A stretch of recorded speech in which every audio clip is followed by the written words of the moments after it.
안녕하십니까, 황교안입니다.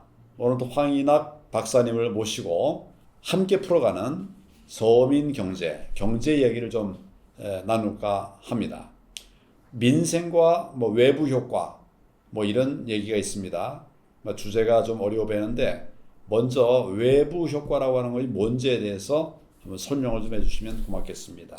예, 좀 외부 효과 일상적으로 이렇게 많이 쓰는 용어가 아니라서 좀 어렵게 느끼겠습니다만은 사실 우리 모두가 외부 효과의 피해자이고 또 우리 외부 효과의 생산자이기도 합니다. 외부 효과란 우리가 보통 뭔가 거래를 할 때 대가를 주거니 받거니 하면서 거래를 하는데 그러한 대가를 주고받지 않으면서 뭔가 영향을 받고 또 영향을 주는 그런 것들을 외부 효과라고 합니다.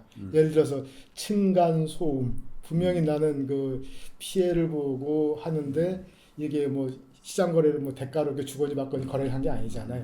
그런 것들 시장 거래에서 당사자들한테 그 대가와 비용이 귀속되는 게 아니라 그 두 사람 사이 일어나는 일이 다른 제3자에게 확산되는 걸 외부 효과라고 합니다. 이게 말은 굉장히 어렵지만 사실은 우리 생활 속에 예. 다양하게 좀 묻어 있는 그렇죠. 이런 것이기 때문에 예. 그래서 오늘 같이 한번 얘기를 하게 예. 되는 것 같습니다.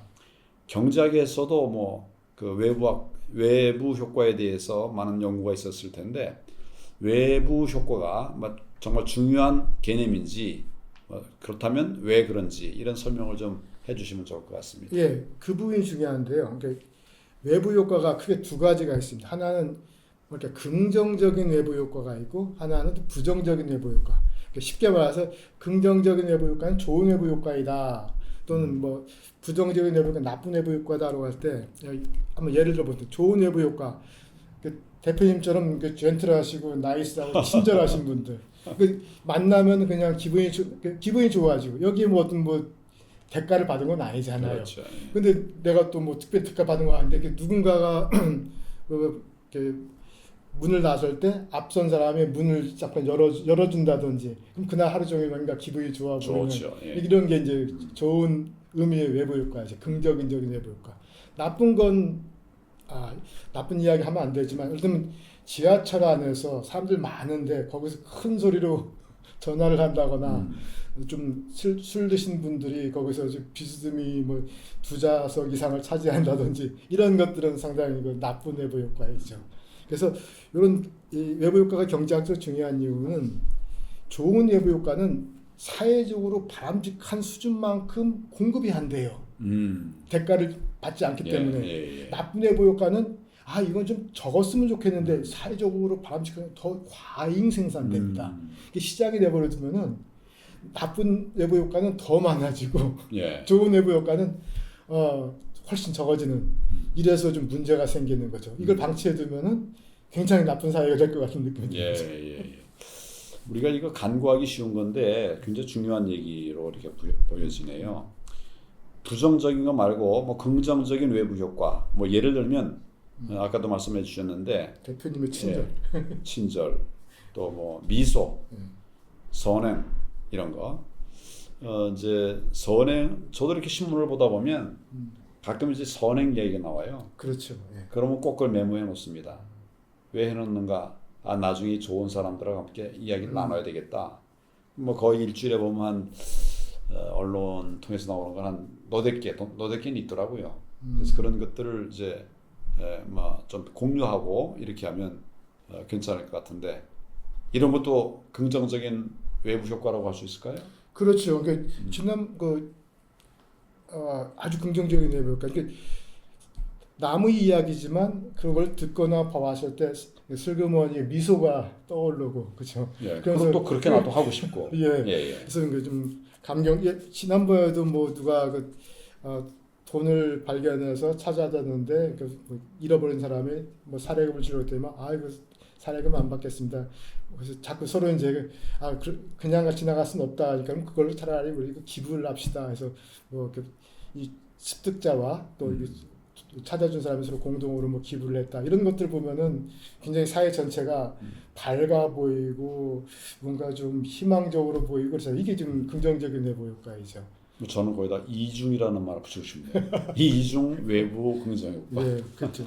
우리 반대로 또 나쁜 외부 효과 많지 않습니까? 예. 정치인들의 막말.